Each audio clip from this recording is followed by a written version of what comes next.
This is a plank series. The forearm plank is a great exercise for core stability. It works the transverse abdominal muscles that act as a natural weight belt across the core. We want to make sure that when we lift up into the plank position, we're maintaining a neutral spine position and not letting the lower back drop into too much extension. So we're using the anterior core as a brake on this position. First position, elbows under the forearms, belly button drawn in, lift up onto the knees. So that's your neutral spine position. This would be too much anterior pelvic tilt, and this would be too much posterior pelvic tilt. So you want to find a neutral spine position and hold it there. If you can do 30 to 60 seconds kneeling, we want to progress this to a full plank position.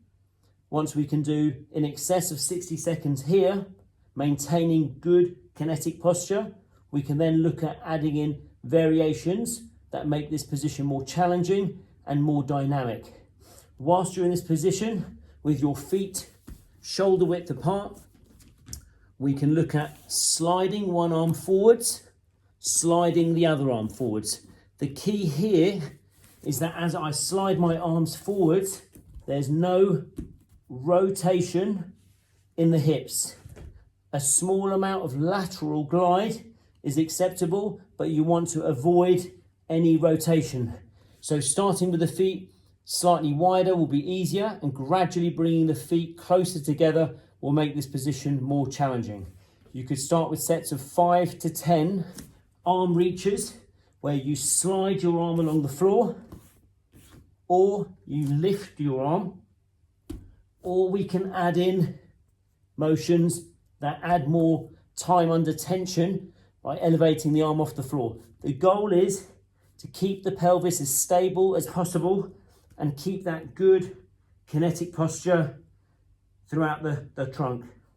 So give these exercises a try. If you wanted to progress this even further, we could add in a contralateral arm lift and lower body lift at the same time. This is much more challenging, but again, only work with a progression that you can control.